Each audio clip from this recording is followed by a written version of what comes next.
Bonjour, bonjour et bienvenue sur le plateau de Bâti Journal TV. Nous sommes à Nancy, Forum international bois construction. Et avec mon invité, nous allons parler confort d'été et confort d'été, bien sûr, avec des bâtiments décarbonés. Nicolas Gilliland, bonjour. Bonjour. Vous êtes architecte. Votre agence s'appelle Tolila et Gilliland. Est-ce que vous pouvez nous en dire un petit peu plus sur votre agence ? Oui, bien sûr. Donc, on est une agence à Paris, dans le 13e arrondissement, deux associés, une équipe d'une vingtaine d'architectes. Et on travaille sur des projets, beaucoup de projets géo- et biosourcés pour essayer de travailler sur la décarbonisation, souvent autour du sujet de santé. Donc, un des sujets qu'on va présenter aujourd'hui. Le sujet qu'on va aborder aujourd'hui, puisqu'on est dans un bâtiment de santé. Allons-y directement. Ce bâtiment, qu'est-ce que c'est ? Et comment vous l'abordez ?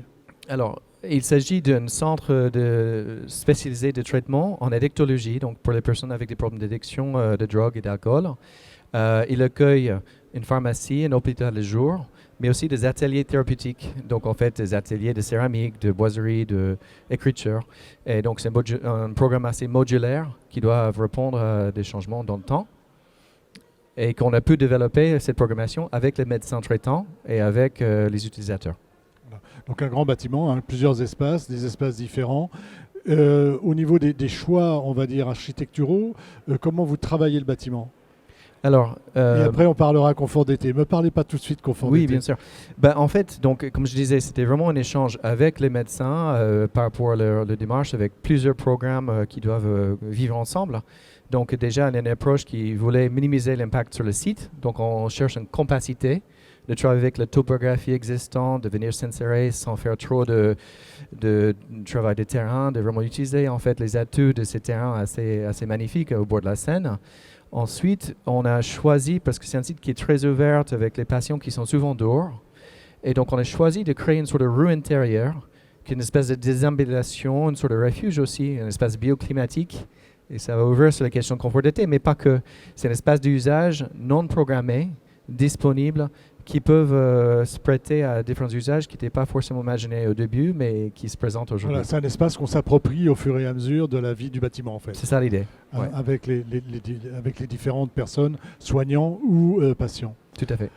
Alors on va parler d'un sujet, on va focaliser, on va dire, sur le confort d'été et sur comment faire du confort d'été avec de la construction bois, biosourcés avec des isolants biosourcés, mais aussi avec des matériaux géosourcés. Expliquez-nous un petit peu quels sont les choix constructifs que vous avez faits pour répondre à ce besoin de confort d'été. Donc il y a le mode constructif qui vient avec ça. Donc on est sur une charpente bois avec une trame de 3 mètres assez modulaire. Ensuite un manteau bois, un mob et toiture en bois, fibre de bois, bien sûr c'est évidemment partout, plus de liège en pied de façade.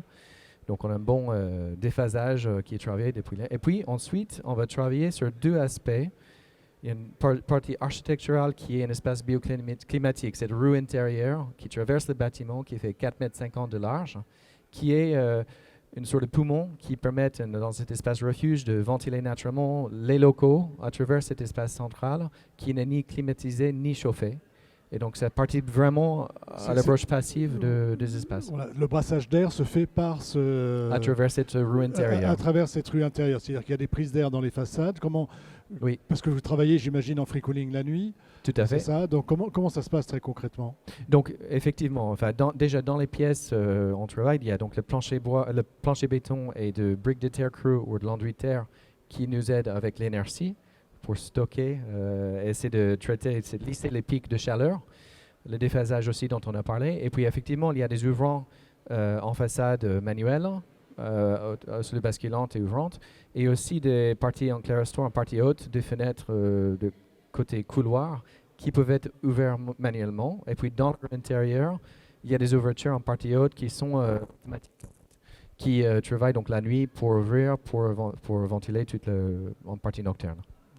Donc ça, c'est les dispositifs, on va dire, à la fois matériaux et architecturaux. Sur l'aspect bioclimatique, on va dire, oui. Est-ce que, enfin c'est pas on va dire, c'est sur l'aspect bioclimatique, comment ça se passe ? Comment sont exposées les façades ? Comment vous avez traité les façades les plus exposées ? Par exemple, la façade ouest en demi-saison. Enfin, comment vous travaillez comme ça ? Alors, déjà, on avait une opportunité pour une bonne exposition sud potentiels pour l'hiver en tout cas, avec aussi des masques potentiels d'arbres pour l'été. Donc ça, c'était une orientation intéressante.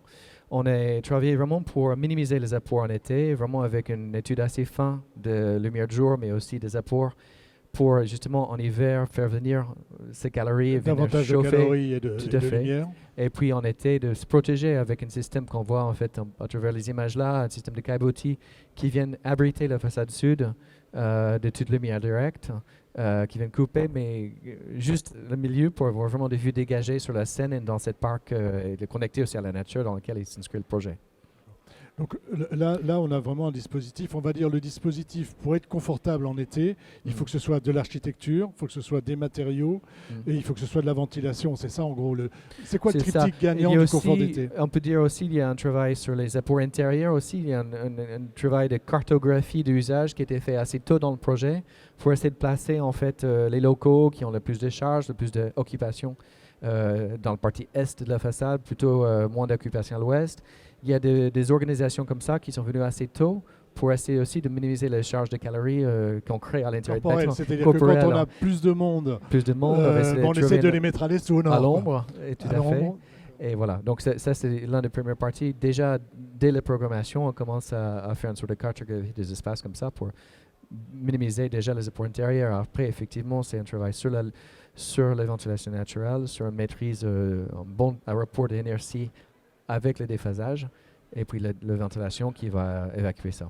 Ça veut dire qu'on peut faire des bâtiments moins carbonés, décarbonés, y compris avec des matériaux biosourcés, y compris avec de la terre crue, et y compris avec du bois. C'est l'objectif, oui. C'est l'objectif. Et la terre, vous en parlez, effectivement, on avait l'opportunité sur ce projet, c'est peut-être intéressant d'en parler. La terre est complètement, c'est tout à l'intérieur du bâtiment. C'est la terre de Grand Paris, ça vient de Sevran, de Cycleterre. Et donc, c'est une brique de terre crue qui est non stabilisée, donc qui est très peu carbonée, donc parce que ça peut retourner à la terre. On peut la réutiliser pour faire son jardin si jamais un jour on a envie de déconstruire. Donc, qui est un élément important avec aussi des enduits de terre qui contribuent à cette confort et aussi régulation des hygrométries à l'intérieur des espaces. On a fait un bon tour d'horizon. Est-ce qu'il y a quelque chose qu'on n'a pas dit sur cet aspect vraiment de confort d'été et qui vous semble important de dire? Est-ce que, si moi j'ai quand même une question, est-ce que c'est durable dans le temps? On sait aujourd'hui qu'on va faire face à des canicules qui vont être chaudes, mais surtout de plus en plus longues. Et est-ce que sur 10-15 jours, ça fonctionne le déphasage encore et la ventilation naturelle? Ou est-ce qu'au bout d'un moment, finalement, on arrive au bout?